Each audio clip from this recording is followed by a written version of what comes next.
We are back on the Rational Boomer podcast. Hopefully, your day is going well. We have a guest with us today, a guest who's been on before.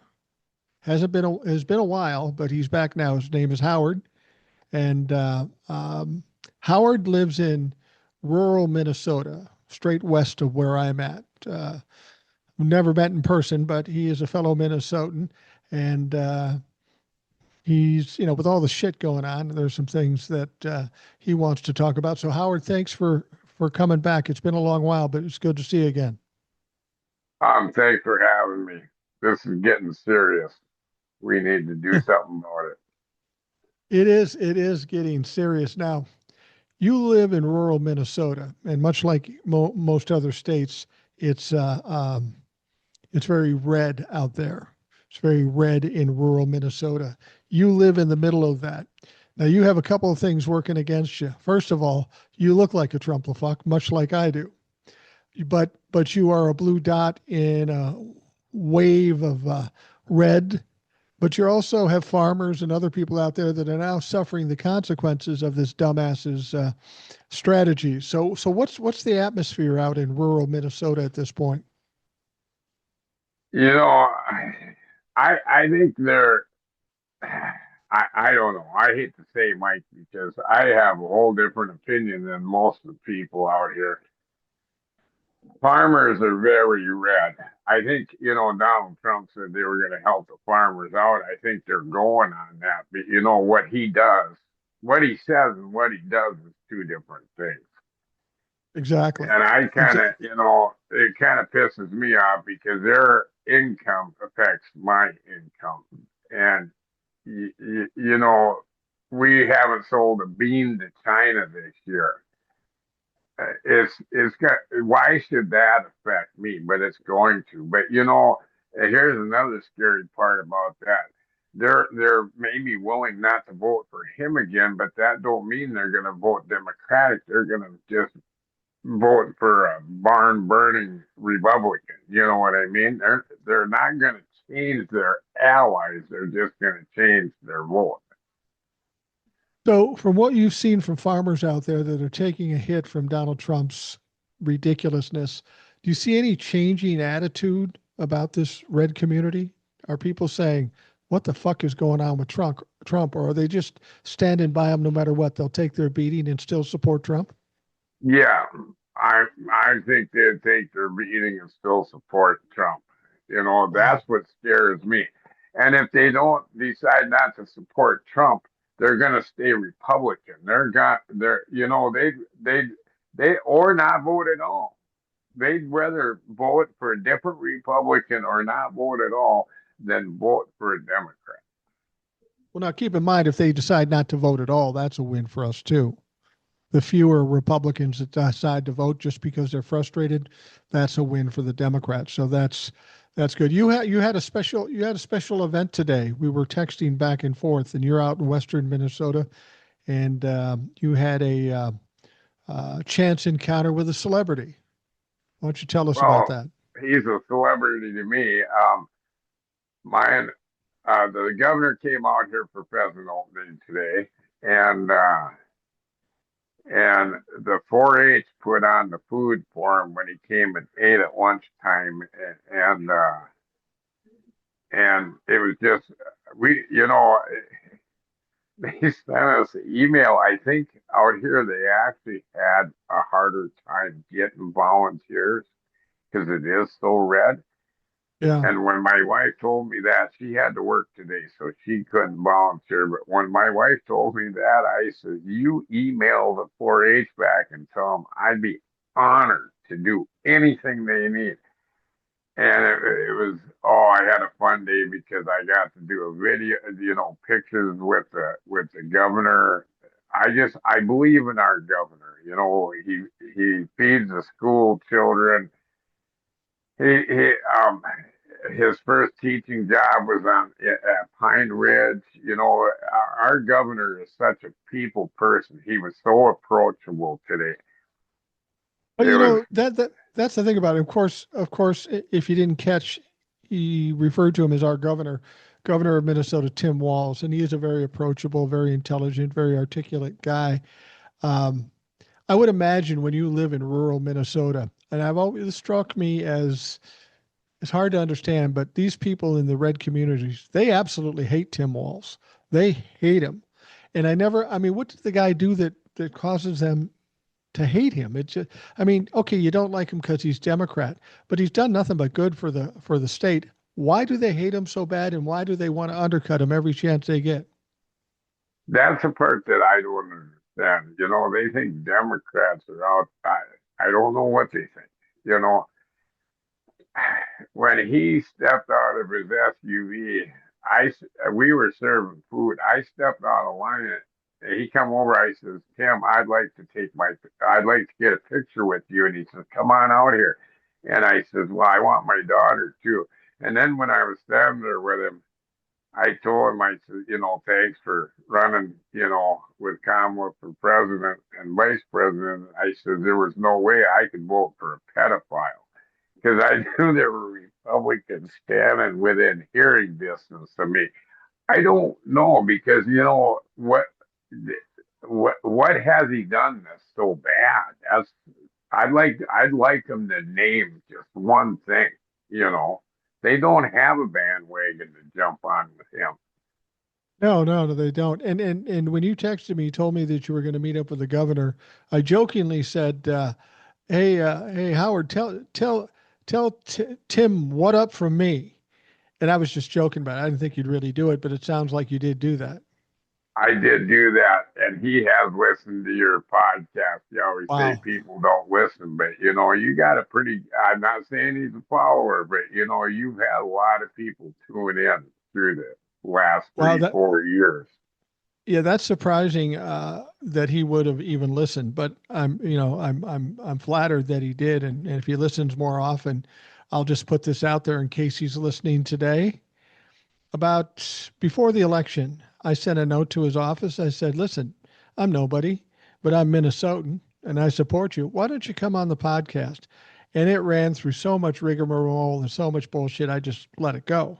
So Tim, Yeah. Governor Tim, if you're out there, you want to be on the show, just email me, rationalboomer@gmail.com. It's easy. He's not coming on, but I got to throw it out there just in case. Um, it's been a long time since we've talked. And it seems like more and more shit piles on every day. You mentioned the big event coming up on October 18th, the No Kings protest. And this is going to be interesting. This will probably be the biggest protest we have thus far. And part of it is because of what the Republicans are doing. The Republicans are screaming about it. They don't like this coming up. Mike Johnson stood in front of the cameras the other day and said, this hate America protest is coming up. He's trying to spin the narrative, trying to divert, do whatever he can to get people to believe this is a bad thing. But Mike Johnson, Donald Trump, they keep trying to do these things, but they keep failing. This is what I find heartwarming because they're worried about the No Kings protest means we're doing something right. Now that they're nervous, usually they just ignore it, but now they're nervous. They're expecting a big turnout on the 18th. Well, and I really think, and we talked about this before we come on. I think they're trying to spin that because that would be the time they could declare martial law with all the bullshit that they're trying to do. But they've done so many stupid things to work against them, and one of them is the military's not getting paid. I have a daughter in the military. We went up there the other day because she's not married, so the only income she has is from the military. Well, there's not many people the way our economy is that can live with missed paychecks, you know. Absolutely. And it's true. If they wanted to declare martial law, they'd have to depend on the military. So they're actually, in a way, cutting off the hand that would feed them. You know what I mean? Yeah. How can you depend on? Why would somebody want to fight for somebody for nothing? It just, yeah. But Yeah, I because really too believe they're trying to spin that for a reason. And they've accelerated the stupid shit they pulled. They just keep accelerating it, Mike. yeah. Well, the thing about it is Donald Trump came out today, obviously feeling pressure from the shutdown and the military not getting paid. If Mike Johnson brought his ass and his people back to the House of Representatives, they could vote to do a cutout to pay the military, but they can't even do that. The Republicans are stopping that from happening. So Donald Trump comes out and says, I'm instructing Pete Hegseth to use all available money in the Pentagon to continue to pay the military. Now, again, we go back to what Donald Trump says and what Donald Trump does is a whole different story. He said he was going to bail out the farmers, but we haven't seen anything, any effort to actually do that. And then when he said he was going to bail out the farmers, he says, I'm going to get you $10 billion. Well, that's interesting because the last time he had to bail them out, he needed 50. So it sounds like he's giving them a taste, but nothing that's going to help them. Um, I'm curious, your daughter is in the military. Does she Yes. get a specific vibe of what's going on, what people are thinking in the military with the whole generals meeting and the ridiculousness of Pete Hegseth? Does she get a sense of how the rank and file military are thinking at this point? The part, how can she don't really talk about that a lot. She's, um, I don't know. Are you wondering what you can and can't say? Yeah, that's Okay. kind of, you know, I don't want to put you because in a situation where you have to cause a problem. It's just a question I had, and I'm just trying to get a sense of what the vibe around the country is, and the military would be interesting to know how they're feeling. Most military, I would suspect, are more conservative. There would be more military that maybe support Donald Trump, and I'm just wondering if what's going on now and some of the things that have happened, if that's changed anything. I think the biggest thing that could have changed that is when they brought all the generals and the admirals and all them people to Washington. And then, we had I almost called him Pig Pig's breath. The way he talked down to them generals, he's a failed military person, and he's like a kid in the candy store getting his revenge. They never got an applause. I think they made more enemies in the military that day than they could have been doing a lot of other stupid things. You know what I'm saying? They showed so much disrespect to our leaders that will never work for him. It's got to take its toll. That's got to take its toll. And the thing with Pete Hegg says, some people are suggesting he's on the ropes now, that he may not be long for the job, but we've heard that before. But just the other day, he came out and made a statement basically suggesting that the Qatari government is building an Air Force facility in Idaho. That's what he said. When everybody started screaming about that, getting all upset about it, what do you mean? You're taking a country that supports terrorists and you're letting them build an Air Force facility in Idaho? Then they had to come back out and walk it back. It took 8 hours for them to do that, but they walked it back and they said, no, they're just actually coming over to an existing facility and we're going to give them some training, which I still have a lot of problems with given who Qatari is, the who Qatar or Qatar is. I mean, you look at the situation. They gave Donald Trump a new plane, or not a new plane, but a plane. Yeah. Donald Trump built a golf course in Qatar, and now they're going to get their Air Force training in the United States on U.S. soil. That whole thing sounds a little fucking shady. Well, does it for the Trump administration? And the other thing we got to look at, he may say it's for trading, and who's going to be after Qatar? Oh, yeah. It's Highest bidder. yeah, yeah, and that's what this government's turning out to be. Is, you know, if you got money, he's viable. You know, there's just no He'll take your two money. ways There's no around question that. about that. So, but you know, hopefully all these stupid things he's doing is like my wife was talking earlier today. Now that's starting to piss some of the Trumpers off that he wants to Yeah. bring Qatar in here. But what she can't understand, and I get it, is why did it take that to get to that point? Well, that's a You good know, point. I mean, we've seen so many things, so many egregious, so many crazy, so many stupid things. And now people are starting to look sideways. That does seem troubling. I mean, are people that unaware or just that stupid or just on board with the evilness of this whole fucking thing? It's hard to say. and then everybody that's in them position, that's Trump's put in them position, they're not qualified to be there. The other thing, and it didn't get talked about much, is old pig Keg's breath. He come out and said he was going to try to shut down the PXs on bases because the army wasn't in the business to be a grocery store. That seemed like a And stupid thing to do. I mean, one of the things you have to do with the military is you got to keep them comfortable and healthy and full so they can actually fight. The idea of taking those out exactly. makes no sense. You know, we can go back to World War II when Russia was retreating from Germany. You know, they burnt everything in the wake so the German soldiers had nothing. And them soldiers, you know, everybody says they were on speed. I think they were actually, the German soldiers were fed a form of meth.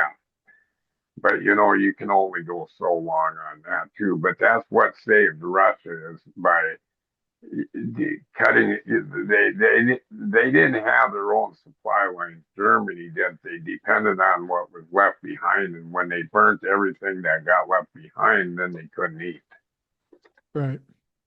So Right. you got to provide ammunition, and you got to provide groceries. You know, there's just things you have to provide to make a military, and groceries is one of them.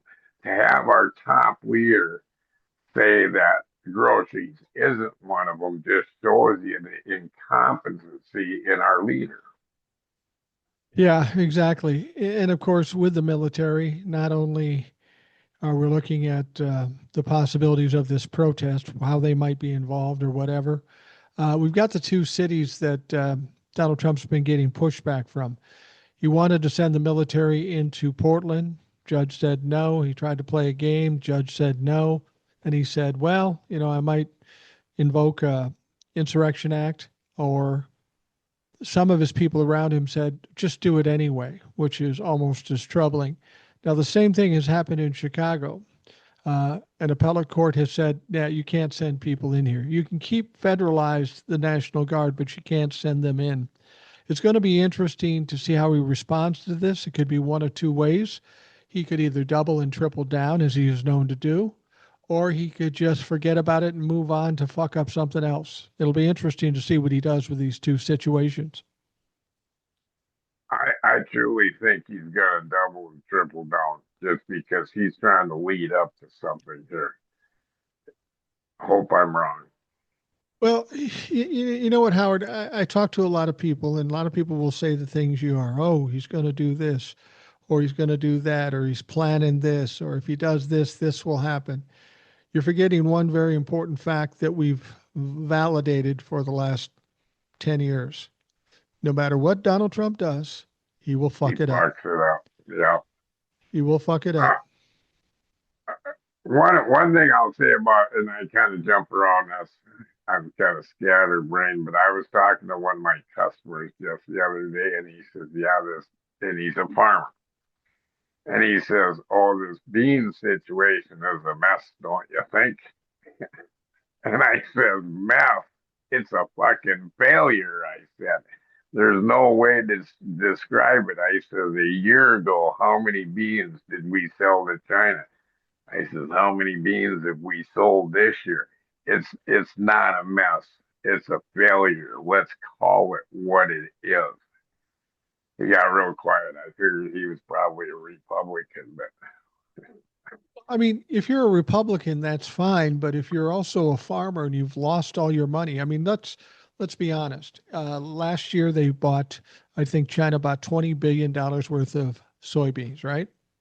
I think, yeah, This I think year, it was 18, but yeah, it was 18, way 18 up 20 there. billion. Okay, 18 to 20 billion uh, dollars in beans last year. This year, there's been a slight cutback because they've bought none, None. zero. And why did they buy zero? I've heard people try to blame Biden. There's only one common thread here. That's the fucking tariffs. That That's is the the tariff. tariffs, and that's what caused this situation. Now, if you're a farmer and you can't realize that or deduct that for yourself, I'm thinking you might need help dressing and making your meals because you're just not it's slapping you in the face and you're just not fucking getting it.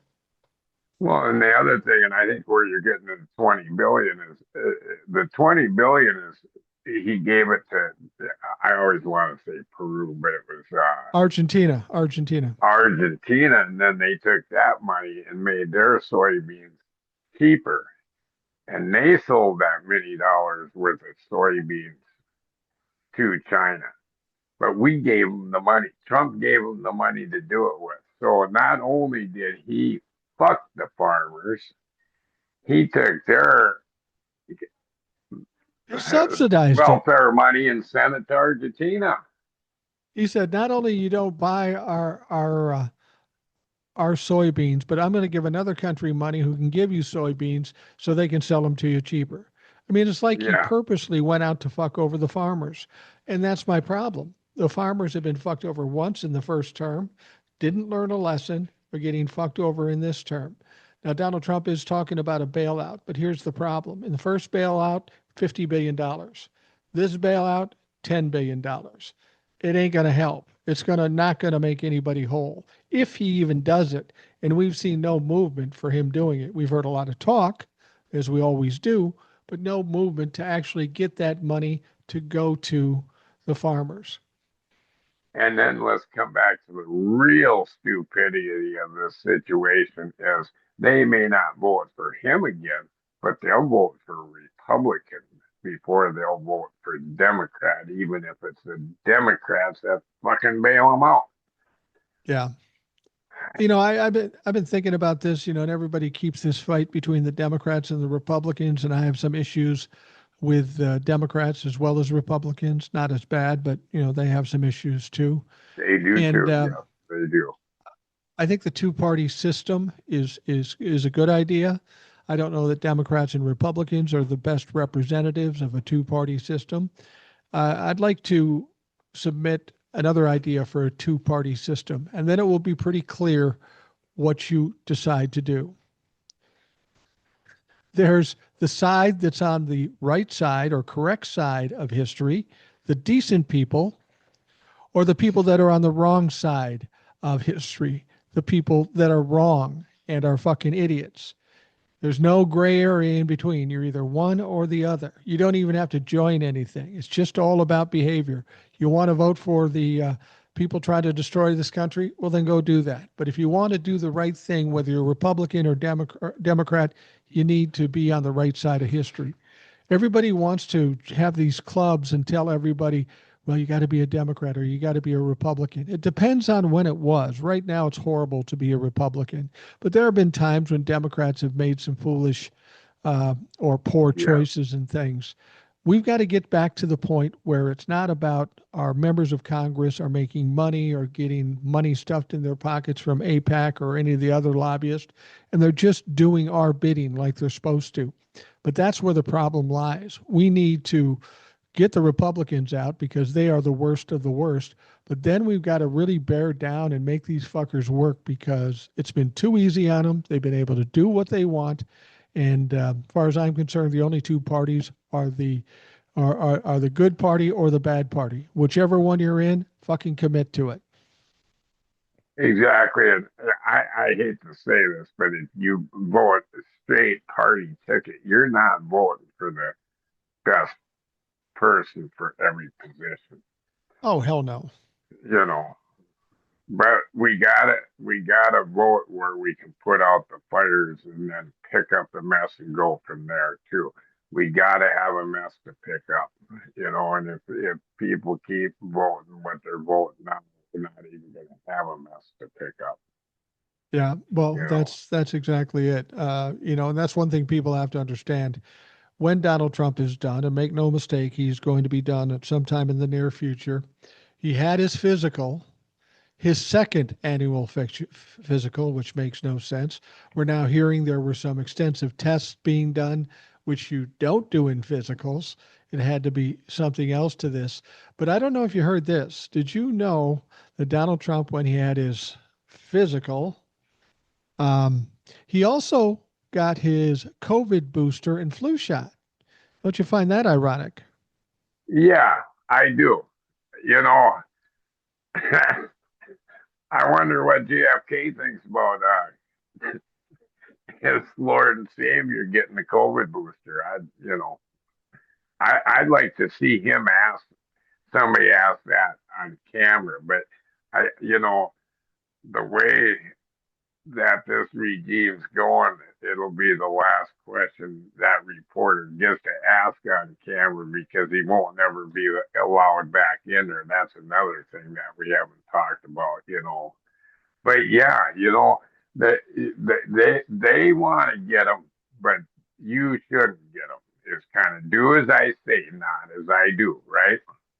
Well, and that's exactly the point people try to make is people have to understand whether you're Republican or Democrat, Donald Trump does not give a fuck about you. This isn't even a No, Republican situation. This is about the mind of a narcissist.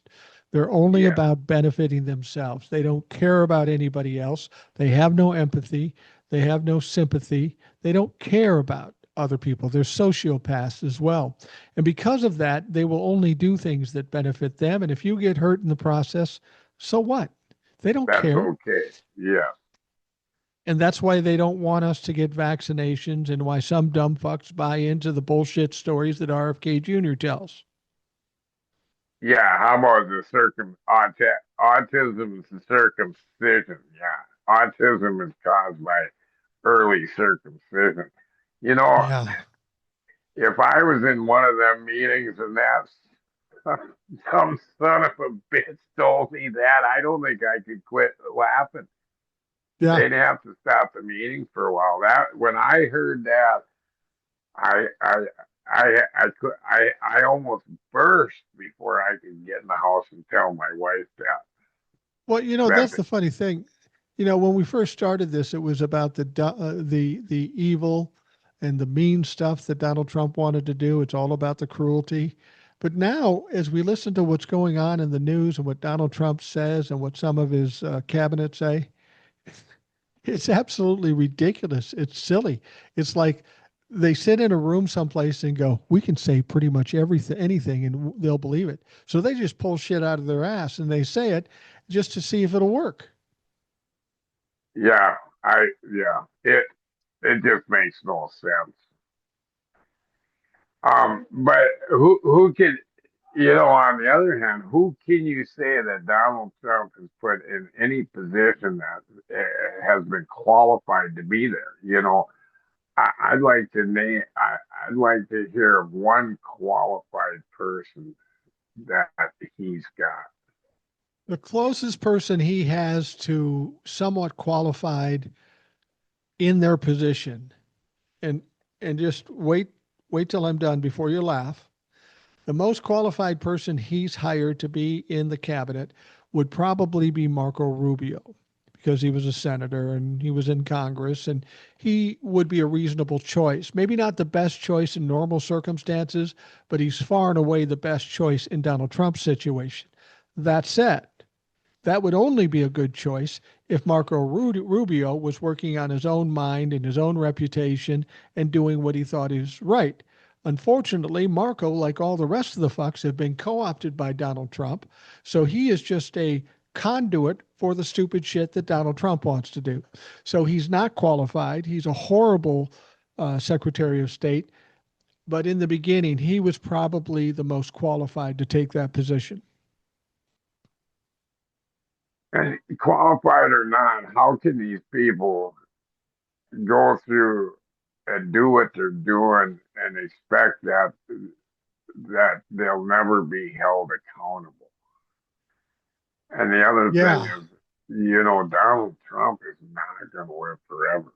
Who's, and you know, if they walked in and arrested Donald Trump before they got him out of the Oval Office, he would have snitched as many people off as he could. He's not gonna, if it shit came down to shit, he's not gonna protect anybody. He's not built that way.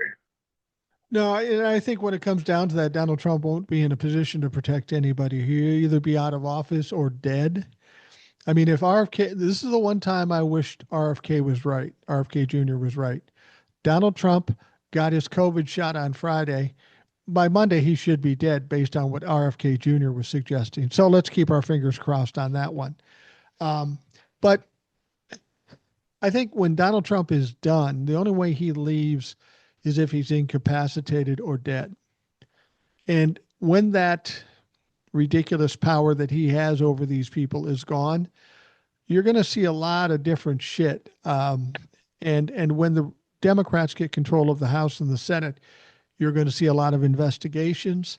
And some of these people that have just done what Donald Trump told them to do are going to be held accountable. There's going to be investigations, massive investigations. You can go right down the list from Elon Musk to Pam Bondi to Pete Hegseth of the crimes they've committed.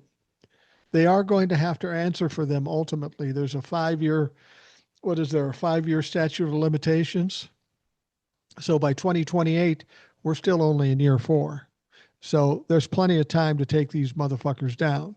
Um, so when that happens, if Donald Trump is no longer around and can't protect anybody or can't bullshit anybody, these people are going to go through some shit. Some of them fairly young people, maybe want a career, but at worst case, they're going to get prosecuted. At best case, nobody will touch them with a 10-foot pole. Now, one thing I want to ask you about is that 5 year deal because when they did the Nuremberg trials, they went after them exterminate people for years. The ones that we didn't protect because we protected a lot of them scientists too. We don't like to talk about that in our history, but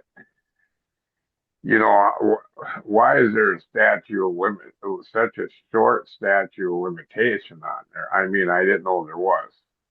Well, I don't know if it's the same statute of limitation on everything. I just heard somebody talking about it. And when you talk about the Nuremberg trials, we may be talking about a difference because that would be a military trial, right? And maybe there's some differences with military trials over regular criminal trials. That may be where um, the statute of limitation goes. But I also think that once you got to that 4 year mark and you've got people in place and Donald Trump out of power, I think maybe once they're indicted, that ends the statute of limitations. They don't have to go through trial within that statute of limitations. Once the indictment hits, that all stops, and however long it takes, they're going to get prosecuted. Um, but like I said, at worst case or at best case for them, having been tied to Donald Trump for all these years and supported all the criminality that he's conducted, these people are going to be pariahs too in that business of politics or media or what have you. They aren't going to be able to work again in the business they'd hope to spend their lives in. I hope so. And it's just like, that's kind of like the Epstein files. All that needs to be brought out.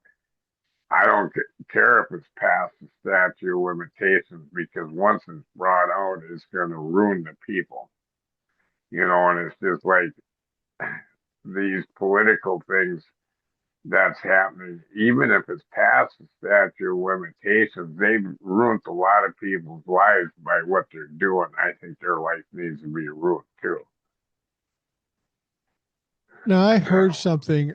I heard something. I heard it on TikTok, so I'll take it for what it's worth. It may or may not be true. I know with regards to the Epstein situation, everybody's waiting for the list. We've never been sure if there's an actual list, but we know in the documentations, there's tons of names. You could compile a list at the very least from the names in the evidence. Um, I saw a couple of things. First of all, somebody on TikTok that says Representative Massey. He's the Republicans that's behind trying to get these files released. Massey is the one with the discharge petition that's out there that's going to be signed shortly. Somebody came out and said he now has the list of all the names on it. Now, I don't know if that's true, and I don't know how if he would use it.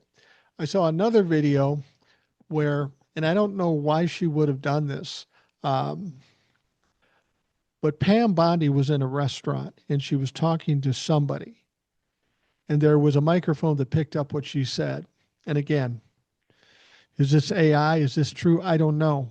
But it looked real. I can usually tell if something's AI, but not always. Um, but she was talking about the videos that are available.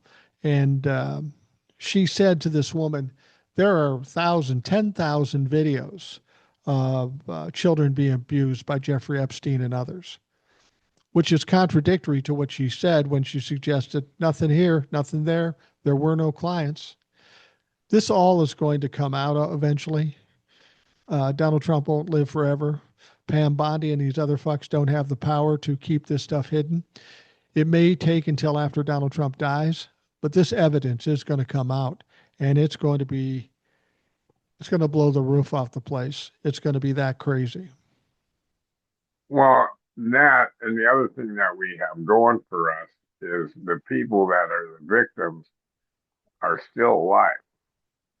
Right. Oh, even because I wouldn't be surprised if a lot of that evidence gets disappeared. It's just like Epstein. He didn't commit suicide in that jail cell. I truly believe he was murdered. But they can destroy all the evidence they want. There are so many of them girls that are still here with us that can tell their story. That's what, if we can't bring it to trial, we need to start bringing them girls into the public and having them tell their story. I watched that on the TikTok from that one um, House representative lady from New Mexico. They had Right. some of them women out in D.C. telling their Right. stories, Washington Monument or something. But if we can't get the evidence, let's get them people. Let's broadcast it. Let's hear their stories. Let's let them tell the names. You know. Well, the question is, if you've had all these other potential clients and or criminals, why has nothing been said about them? Why have they not been investigated? Why have some of them, all of them, not been prosecuted? It's like, okay, we got Ghislaine Maxwell, we got Jeffrey Epstein, but all the rest, let's just forget about the rest. Let's just focus on them. They weren't the only ones committing the crimes. They couldn't have committed those crimes without those other criminals participating. You can't sexually traffic children to nobody. Exactly. You got to have the customer on the other end, and that's where that all comes in. Them customers, they were rich, powerful men, and it's tough when you go after the rich and powerful. There's a Yeah, and I reason think they are. Yeah. Yeah, I don't Go think ahead. the pressure on Mike Johnson or just the Republicans in general, the pressure isn't only coming from Donald Trump. There are people with a lot of money, some names that have already been exposed, some people far richer and maybe more powerful than Donald Trump in certain ways. There's a lot of pressure coming from all angles on this. And again, a lot of these situations might be well past the statute of limitations. It doesn't matter. People don't want this exposed because that will end careers and end lives. Exactly. And, as far as Donald Trump being rich, I don't think Donald Trump was rich until he got into the office the second time. and started selling fucking Bitcoin out of the White House. Hmm. And since he's been in office the second time, he's gotten rich off. I truly believe he's in the money laundering and bribery. You know. Oh, no, no question. I mean, we know how Jeffrey Epstein made his money. It's almost strictly through blackmail. Jeffrey Epstein said that Donald Trump was his mentor. We know Donald Trump has Yeah. done such things when he was prior to being president. But when it comes to Jeffrey Epstein killing himself, I know there's a big debate. He did, he didn't. I'm going to tell you that I believe 100% that he did not kill himself. And it has nothing to do with the videos, it has nothing to do with the case. It's a very simple understanding of who a narcissist is. Somebody like Donald Trump, anybody who's a narcissist. The last thing a narcissist would do was commit suicide because they are the most important people in their minds. They're the only worthy people. They would never commit suicide. And the idea that Jeffrey Epstein, who was a consummate narcissist, as everybody stated, he would never do that. He just wouldn't do it. He'd always think that he could find a way out. Well, the other thing you got to look at even his history because it wasn't that long before that he had that thing in Florida, and then he got that work release for 12 hours a day. And I truly believe the dirt that Jeffrey Epstein had on his big clients, he did not think he was going to be in prison long. No. See, And that I was think, that was go the ahead. edge he had. That was the edge he Yes, had when he went to prison or when he was on trial. That's how he got the sweetheart deal from Alex Acosta. He knew all these wealthy people that yes. were involved, and he could have maybe gotten off easy if he started doling out names. So then what happens? We get all the rich, wealthy people coming to Alex Acosta and said, listen, if you go easy on this motherfucker, I'll give you a couple million. And that motherfucker probably made a lot of money off this deal. And don't forget, when Alex Acosta gave Jeffrey Epstein the sweetheart deal, don't forget who the Attorney General of Florida was at that time. Pam Bondi. Pam Bondi was the Attorney General there. So she knows very well what's going on there. She's seen it well before she ever came to being nationally known. She knows what the fuck is up. And she's going Well, to that be made to talk eventually too. and that was part of the reason Trump put her in the position she was because she was another loyalist to him, no Well, matter and what she, she said. yeah, and she's going to cover up for Donald Trump because she's probably got her own shit she's got to cover up for. What perfect Yeah, person to be the Attorney General?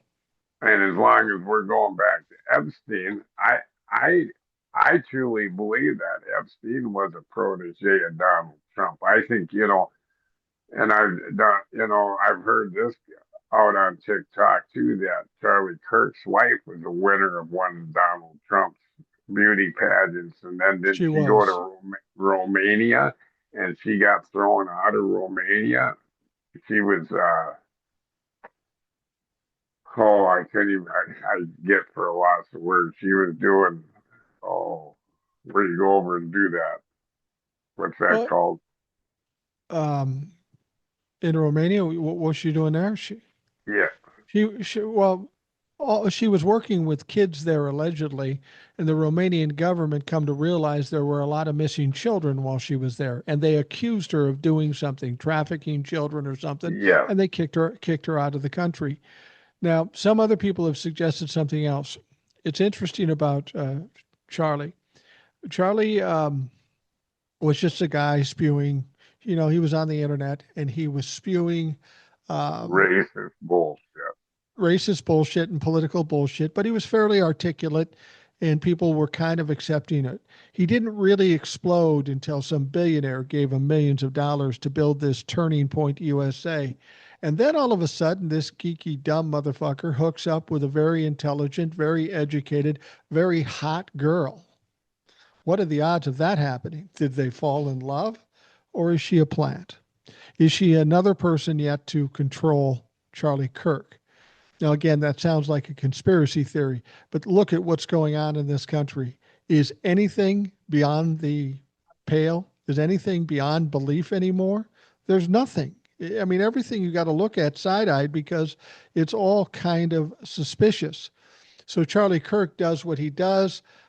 We hear that he was getting tired of taking shit from Israel, and then boom, he's dead.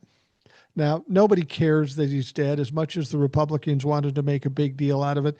They didn't care. Clearly, Donald Trump didn't give two fucks about whether he got killed or not. He was more worried about his ballroom. And Yeah, now we've got Ghislaine Maxwell. Ghislaine Maxwell comes to an agreement with Todd Blanche. She gets a better situation in terms of her prison term. They're all waiting for her appeal to the Supreme Court, but the Supreme Court says, yeah, we're not going to hear the case. You were convicted legitimately. We're not going to hear the case. So now we got Ghislaine Maxwell in a similar situation to Jeffrey Epstein. He can ride out the term and just take it all on his ass, or he can start talking. He ends up dead. Same with Ghislaine Maxwell now. People will say he's going to pardon her. I suspect she's more likely to die suspiciously than be pardoned. Because as long as she's alive and as long as she's a blackmailer, which she probably is doing now with Donald Trump, hey, I'm going to talk if you don't give me a pardon. Even if he pardons her, she's still a danger because then later on she'll say, hey, I need some money or I'll talk, or I need a new house or I'll talk. That's what happens with blackmailers. They never stop. So it's much more convenient if Ghislaine Maxwell just disappears. So don't be surprised if that happens. She's got to be in a position with no hope to get out of prison at this point. Her only hope is Donald Trump. So it's going to be interesting to see how that ramps up. I'm surprised she hasn't ended up dead already. Oh, You absolutely. know, Well, the problem is if she ends up dead, that's going to look really suspicious. Now, of course, Donald Trump is a dumb fuck, so it's not wouldn't be surprising if he decided to do something stupid. well, and yeah, and you got to remember his base. He likes them because they're not that intelligent anyway, and that's how he thinks of them. Yeah, So he might think, well, they won't put that together, you know. But I'm surprised that she hasn't ended up dead already. I expected them to kind of perish about the same time because I always seen her as dangerous as Jeffrey Epstein because she's seen as much going on as anybody's seen. yeah, yeah, absolutely. I mean, she was his. She tries to make it out like she was just a worker with Jeffrey Epstein. She was his girl Friday, so to speak, and she was the one that procured a lot of these girls for him. So she's out recruiting. And that's been kind of my contention too. When you look at what Jeffrey Epstein files are about, and then you hear about the finances that go along with it, the rep in Oregon came up with this, that within Jeffrey Epstein's portfolio financially, there was $1.5 billion. Now, you don't just get that by trading finances because there's no proof that he traded any finances. This is almost all coming from blackmail or something associated with it. There's a lot of people that don't like him, especially if they find him in jail and knows he can implicate them in some horrific crimes. But I got to think that if there's $1.5 billion sitting there that Jeffrey Epstein has, and Donald Trump is his mentor and best buddy, do you really believe that Donald Trump wouldn't want to taste, wouldn't want to participate in some of that money, especially when he'd had money problems? Of course he has. And then you have to wonder, is he also like Ghislaine Maxwell in terms of recruiting? We know Jeffrey Epstein got at least one girl from Donald Trump's Mar-a-Lago. Who knows? He brings all these girls in from all over the country to these pageants. Is that a part of a way to recruit? I don't fucking know. But it all seems very suspicious. I think he was recruiting long before Epstein was recruiting. And yeah, I think he brought girls in through pageants. And then I think he had, like that Charlie Kirk's wife that was out there doing all the missionary work, and then she got kicked out of Romania. Now, did he have other girls out there like that that didn't get caught?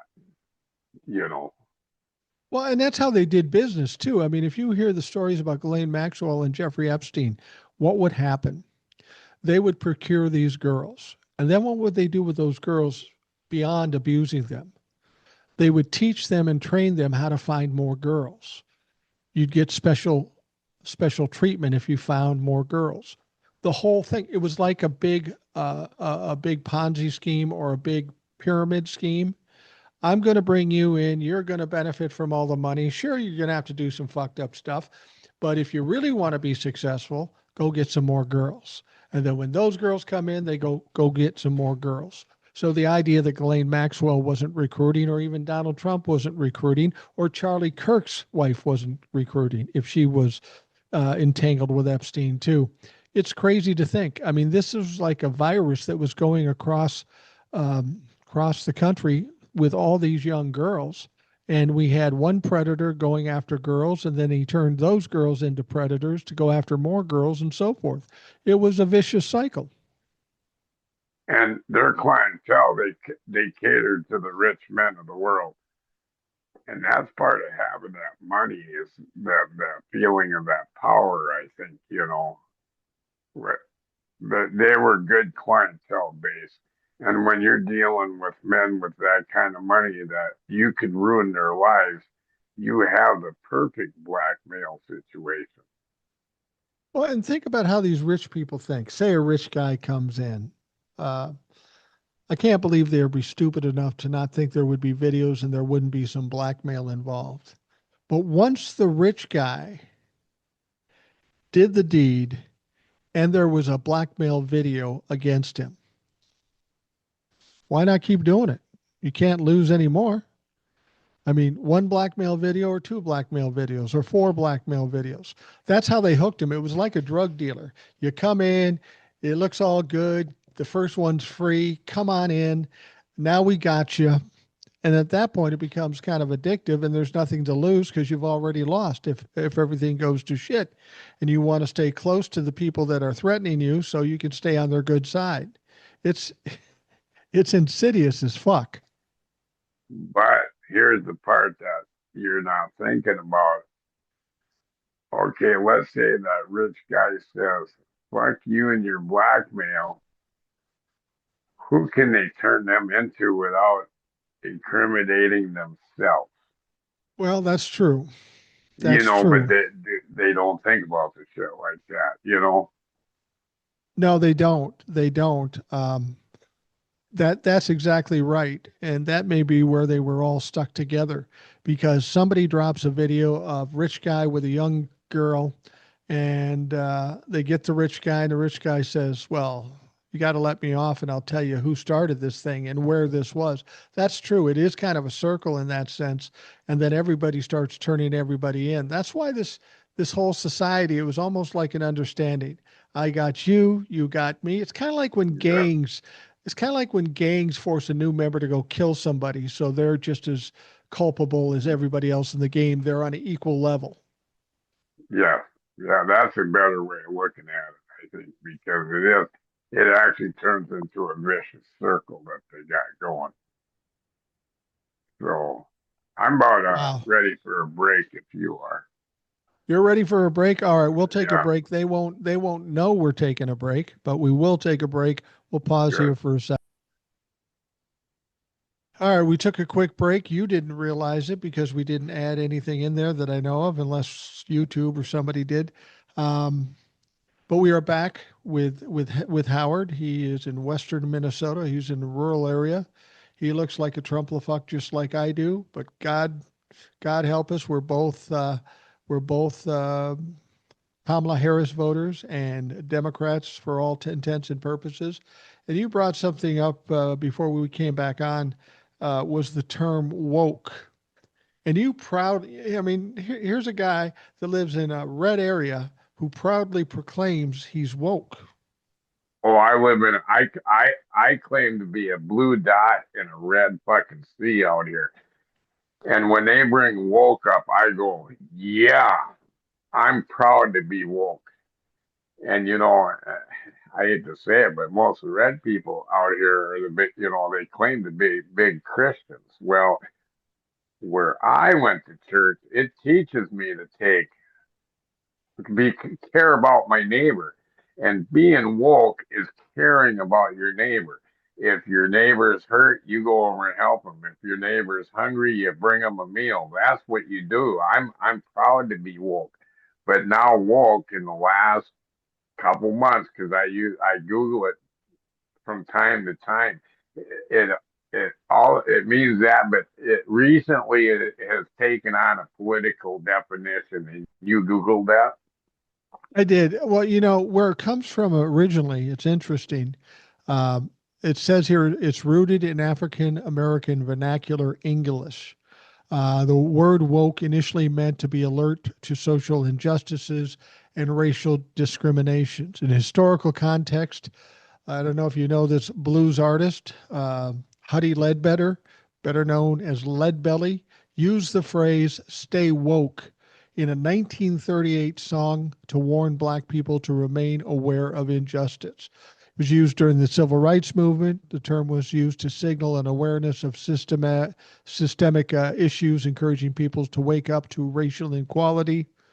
Modern positive meaning supporters of social justice movements use the term um, to mean being consciously aware of issues like racism, sexism, and other forms of oppression. So I challenge anybody to tell me that the term woke, given where it's come from, that it's a negative thing, and that if you are against being woke, clearly you're a fucking racist. So, but you mentioned the political part of it, and you're right. There should be no political definition for it. The whole concept is just about human decency. But since the late 2010s, conservative and right wing groups have adopted and weaponized the term woke as a pejorative.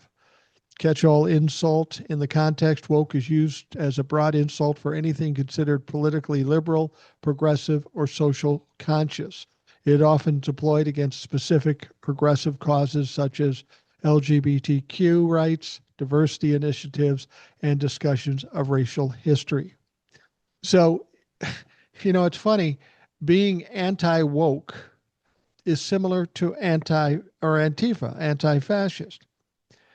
They tell us they hate Antifa, even though it's not an organization, it's an ideology. They don't like Antifa, but the basis of that word is anti fascist.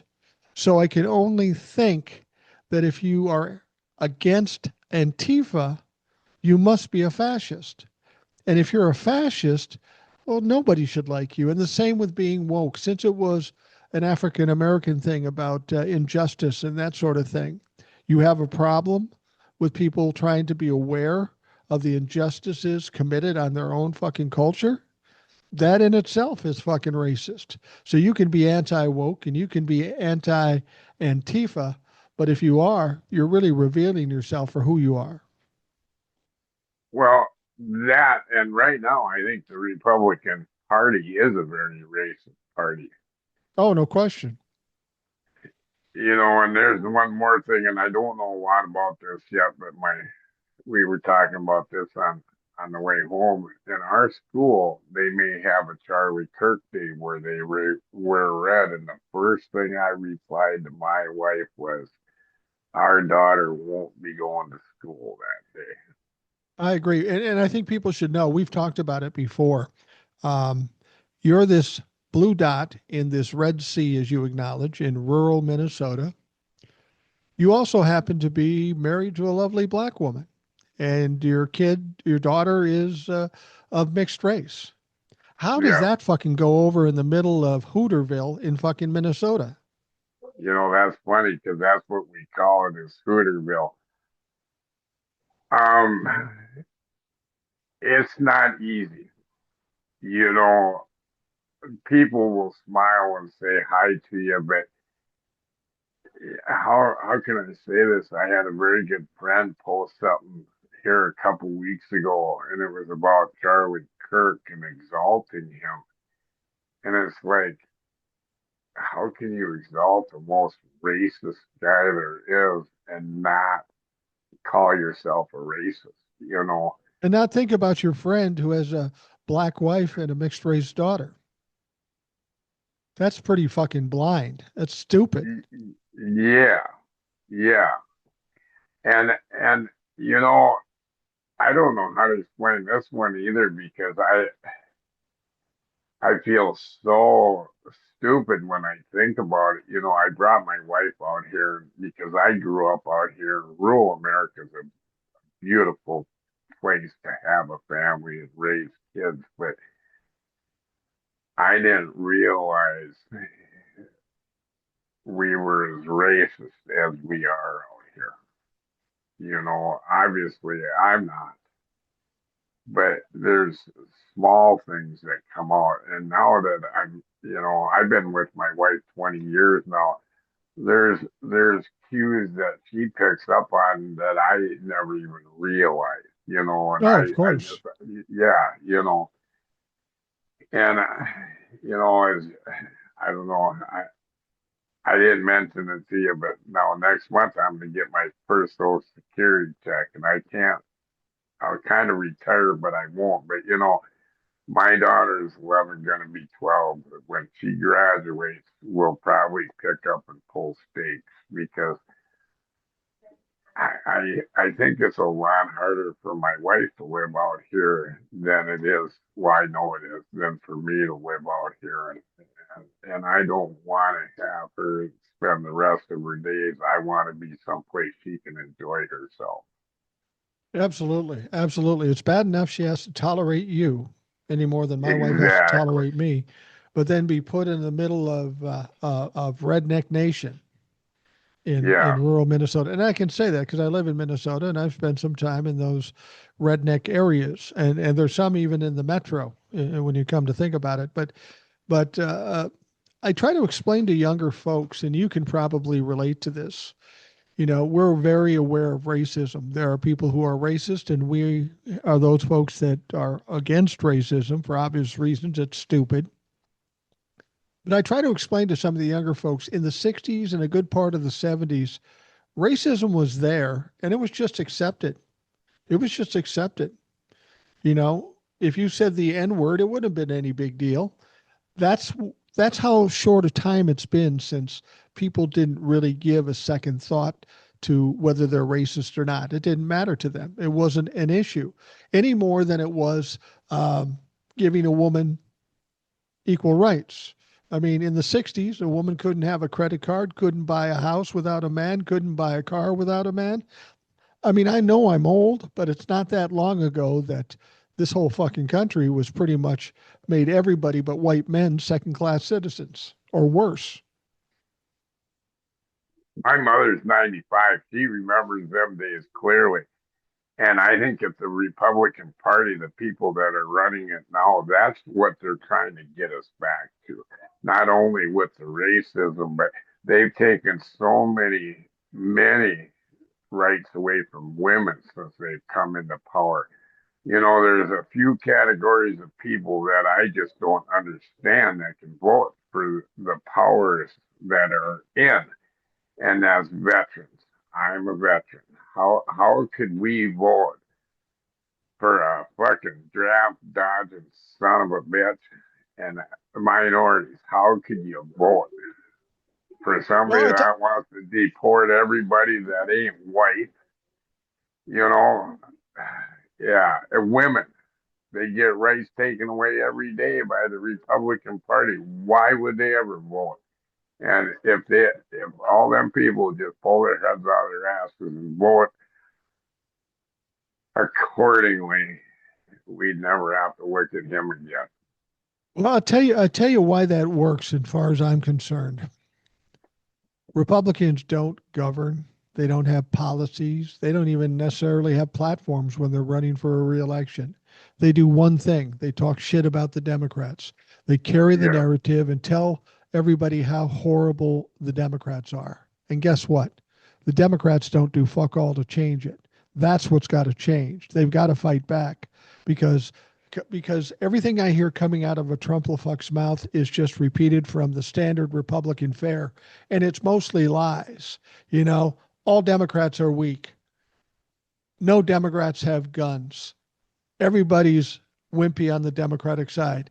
Well, you coward motherfuckers, you come out to some place where there are Democrats, you'll be surprised. And I think everybody is surprised. I mean, I know when I talk to Trumplefucks, they are just absolutely taken aback. They look at Democrats or liberals as weak. And when they come up and say something to me, they think they're going to intimidate me.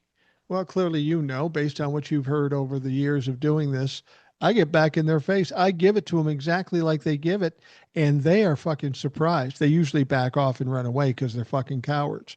But that's my point. Democrats and liberals have always just took it and tried to take the high road. I'm not classy enough to take the high road. I'm going to be a prick too. And that throws them off because they don't know what to do with it. They've been told that everybody that's a Democrat is weak and woke and all this stuff, and they're the tolerant people. Then they run across somebody like me who's intolerant and obnoxious just like they are, and they're fucking lost. Well, and I have the utmost respect for Michelle Obama, but that's one place that I disagree with that woman. We got to quit taking the high road. We got to get in there and we got to fight. We got to take our country back. Well, I'm You happy know, to say Michelle Obama ended up walking that back and said, I did say that, but these are different times. Get down there in the gutter and let's fucking fight. I'm glad to hear that. Yeah. Yeah. Well, Good. she's a smart woman too, and she's a She tough woman. is. I mean, I Yes. mean, the best first choice is to try to be sophisticated and decent about it. But the problem with bullies, and I know you've experienced it, whether it be in school or some of the places you've been, we've all dealt with bullies at one point or another. And if you let them bully you, they will keep bullying you. The only time they stop is if you kick them in the nuts and knock them on their ass. That's the only way. You got to fight back to a certain extent. And that's what the Democrats have to realize. I'm glad some of them are showing some fight, but we need all of them to fight. Yes, we do. And we got to get into it now because it's getting worse. It just, the way this administration is speeding everything up, the 2025 it's accelerating like we got to take this country back. Well, it is. All this time leading up to this moment in time, people say, we got to be careful. We could have a constitutional crisis. We got to be careful, or we could have an autocracy, or we got to be careful, or this could happen. Sorry, motherfuckers, we're here. We do have Here, an autocracy. We do have a constitutional crisis. All these problems are here. We've got to stop yeah, thinking about what's going to happen because it has fucking happened. Now is the time to react. yep, it's time because the checks and balances are almost all gone. So it's time for us Absolutely. to do it. Yeah, I agree with that. I'm a So, firm believer, though, that when Donald Trump is gone, we're probably fortunate that it's a cult because when Donald Trump is gone, the sooner the better. There really is nobody to replace him. And usually it's hard to replace a leader that they love as a cult member. So we might see a dramatic weakening of MAGA and just the Republican Party generally when Donald Trump is done. I mean, Donald Trump forces these people to do stupid shit and they're too afraid to push back. But when Donald Trump is done, we cut the head off the snake. Then I think things get a little easier. Not necessarily better. We still have to get them out of power. But once he's done and gone, it's going to be a little easier. And once we get that ball rolling, that's it. That's the important other thing about bullies. When you knock them down, you make sure they stay down because they're yeah, sneaky motherfuckers and they'll jump you when you turn your back. So we can't get Donald Trump out of there and beat them and have them say, "Oh my God, we had no idea." You got to bowl them over. You got to run them over with a fucking steamroller so they don't come back to live again. well, and we need to take the time to prosecute the ones that we need to prosecute. We need to hold them accountable. No matter how long it is. Yeah, exactly. Well, So, You remember back to Gerald Ford when he pardoned Richard Nixon, right? And Gerald Ford said at that time, probably what a lot of Democrats might want to say now when this is all said and done. Well, we could prosecute him, but we got to let the country heal. And I think we're in different times right now. I think Nixon or Gerald Ford realized after he did it that he made the wrong choice because he didn't get reelected for a second term. But I think people have gone through so much shit and seen Donald Trump get away with so much shit. If you really want the country to heal, we need some accountability. We need some prosecutions. We need some guilty decisions. And we need people going to jail if you really want this country to heal. Because at this point, the country has no sense of confidence in rule of law, norms, anything. They think it's a free for all out there because that's how Donald Trump has treated it. So we have to somehow bring back those guardrails. Well, and the big difference between Richard Nixon and Donald Trump was that the checks and balances is what kept that got Nixon out of office, and the other thing that got Nixon out of office was his own party, and that's something Right. that they're not doing this time. And Donald Trump has pretty much eliminated the checks and balances for now. We need all that back. You know, um, I'm not going to go into if Ford did the right thing or not. I was awful small then, and I do remember him partying in Richard Nixon. But the difference was the rule of law won out in the end. You know, Well, it and did, that but a hasn't lot of worked. no, a lot of people suggest that if he hadn't pardoned Richard Nixon and he'd been prosecuted and went to jail, we wouldn't have Donald Trump right now. Because at that point, they gave the presidency this immunity of some sort, whether it be official or not. Um, if Donald Trump knew he could possibly go to jail when he was out of office, he might not have done the shit he's done, or he might not have even been elected. Or over and above that, like you said, the accountability that the Republicans placed on Richard Nixon. All the Republicans in the House. When he got elected, I said, well, the Republicans can't let it go too far because it's going to ruin their midterms and all that stuff. They're going to keep some guardrails up. I was fucking wrong because they Yeah. saw what happened to Richard Nixon and they figured they'll all get through it with some kind of easy deal or a bet or whatever. And they were afraid of Donald Trump. But this time around, if you don't hold Donald Trump and everybody beneath him um, accountable, it's going to happen again. And it could happen on the Democratic side for that matter. Exactly. And I think if we don't hold them all accountable this time, we'll never have any faith in our government again. That's true. And I think the faith in our government really slipped over the decades. I think there was a lot of questions when Kennedy was shot, then when RFK was shot, then when Yeah, Richard Nixon and Vietnam. People in this country have always felt like their government is lying to them, and we can't have that. You can't run a successful government if everybody thinks you're lying to them or that you're oppressing them. And that's the general attitude right now. I mean, the reason Donald Trump got elected is because there's a lot of people out there that have shitty lives and they think it's the government's fault. And Donald Trump said, hey, I'll save you. I don't like the government either. So they jumped on board because that's all they got. They were struggling in the fucking first place. There does have to be some more trust instilled into this government. And I'm not sure how you do it other than work for the people that fucking elected you and take the time to build that trust. work for the people and hold the criminals responsible. Absolutely. And the other Absolutely. thing that we never talk about with Donald Trump, he's always been out for himself. But what we got to remember, Donald Trump was a Democrat until the Democrats wouldn't let him run for president, and he slid right over to the Republican Party. And it wasn't because he believed in change of policies. He was out to better Donald Trump. Right. Well, and the thing with Donald Trump, because of who he is and because he's a narcissist, I don't know that he was a Democrat any more than he's a Republican.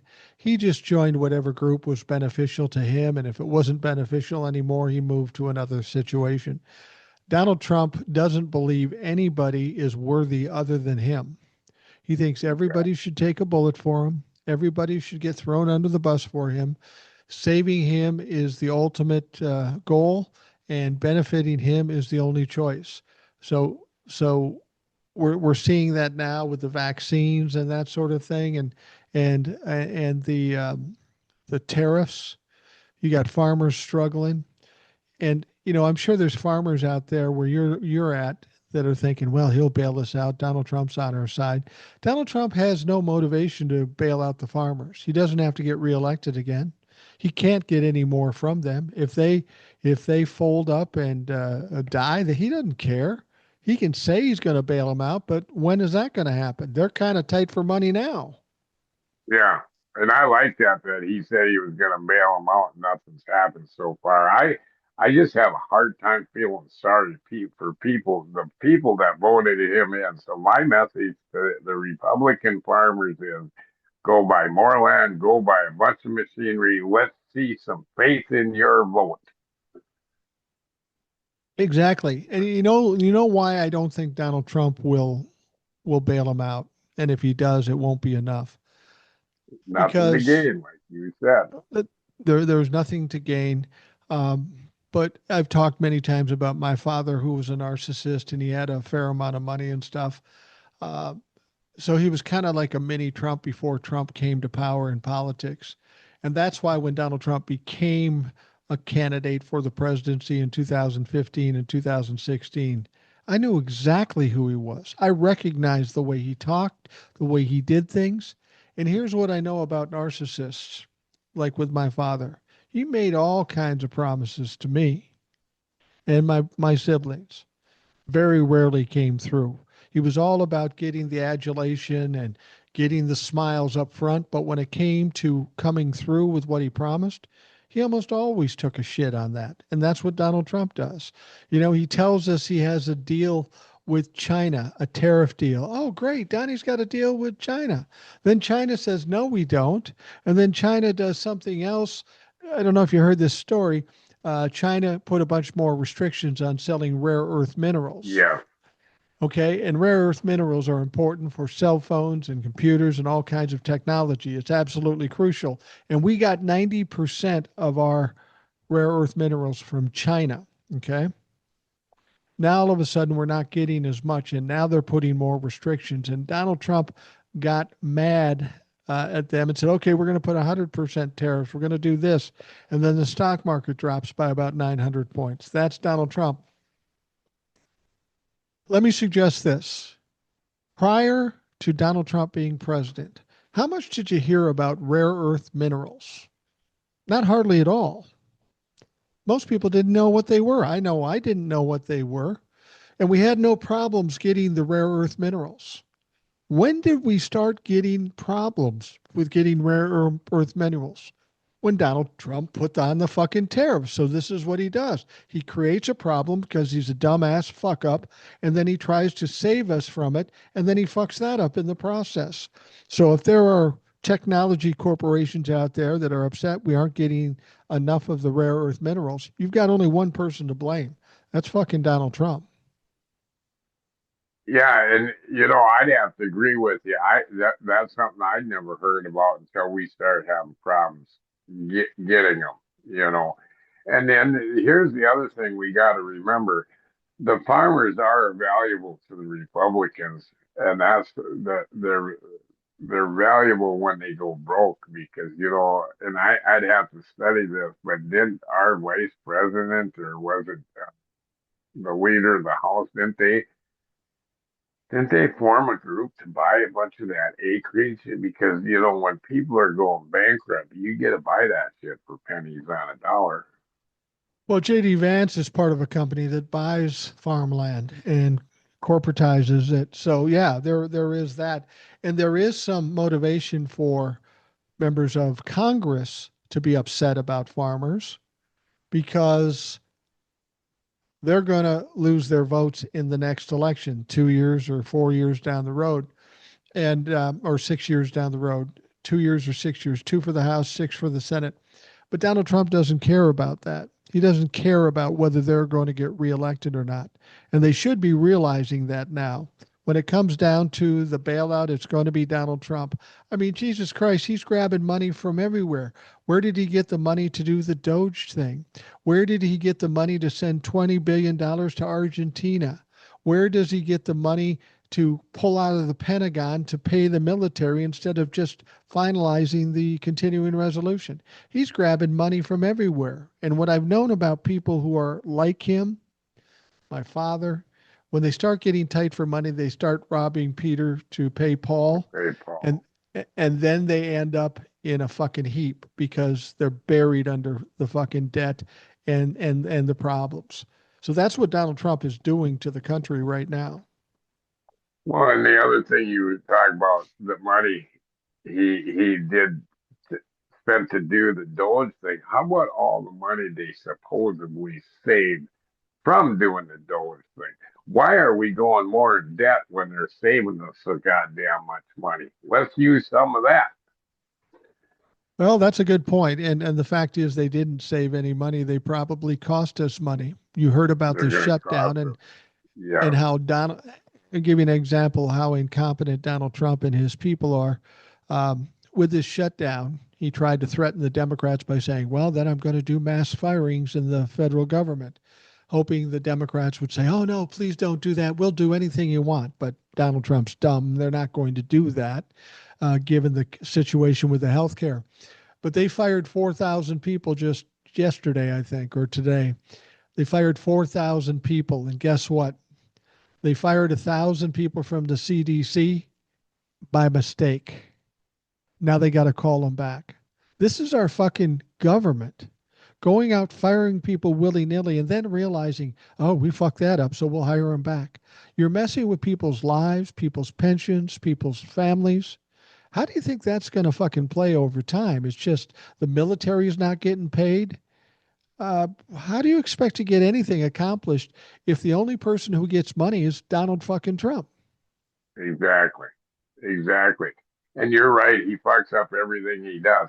And if, the only thing about him staying in power longer is he's going to piss enough people off that they're going to want him out. Everybody's going to want him out of office if he don't die first.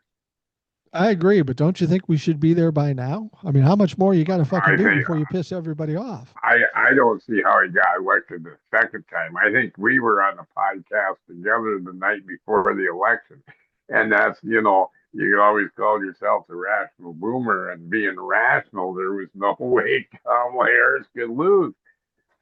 Nothing's been rational, Mike. Nothing's been rational. Nothing's been rational. That's what I said after this. I mean, I was in a fucked up position because I was convinced, based on facts and I being was too. rational, that Kamala would win. I was going to I go and felt talk. good about it. I was going out to Arlington, Virginia last year around this time. No, it was around this time.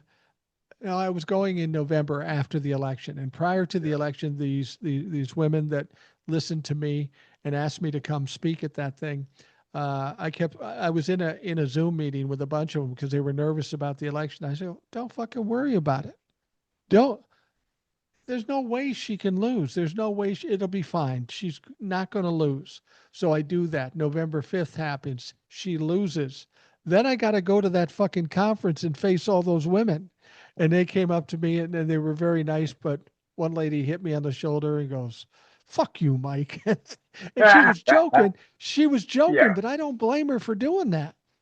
yeah, yeah. But nothing has been rational. There's no way of calling what happened. And that's just since he's been in office. I just can't believe it's went this fast, the destruction of our country. And with all that destruction, he's still got people that, oh, I'll tell you something real quick. So one of the people we served with today, last week, their yard looked normal. I went by their yard this morning. I had to go down to our Airbnb and there were over 50 Trump signs in his yard, and some of them were for 2020. And then this evening, I thought I'd drive my wife past there just to show her the mockery. Well, they were all picked up now tonight. So he did it for one reason, and one reason only. He was hoping our governor would drive by. That's not what politics is supposed to be about. Let me ask you one last question. We're going to wrap things up because this has been a Yeah. long night and we're old and we need to sleep. Um, one of the things that is going on is that a lot of rural communities are losing hospitals. Is this something you've noticed out where you live? I've talked to our mayor about that. We have a nice hospital in our town, and they're doing everything they can do. And according to him, we're going to be able to keep our hospital. And I really hate to say this. We have our head doctor that just retired. He's a close personal friend of mine, and he's a Republican. And he had a building named after him. I just wonder how it would be to work all your life and put your faith and your money into a party. And it's gonna basically, if our hospital goes out of business, that's gonna be his, that's his mark that he left. Yeah. And being a Republic or not, I love that man. That man has shown me so much with kindness through life. He doesn't deserve his party doing that to him. No, It's very touchy situation. It's going to affect a lot of people.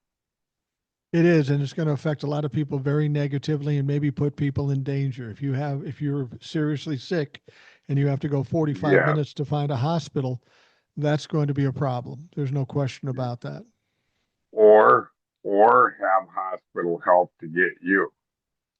Yeah. There's that one guy on TikTok from Missouri. Oh, I wish I could that farmer guy. And he laid there, he talks about before they had rural hospitals, and he laid for over an hour. I wish that Westmoreland. Yeah. Yeah. I don't, yeah, he knew I know. how it Yeah. was before we had hospitals. Now we're going to go back to that. That's going to cost lives. It's going to be problematic. Well, Howard, I appreciate you coming on. I was looking forward to having you on. It's been a while. Don't make it so long next time. You have my phone number. Just text me and say, Mike, what's up?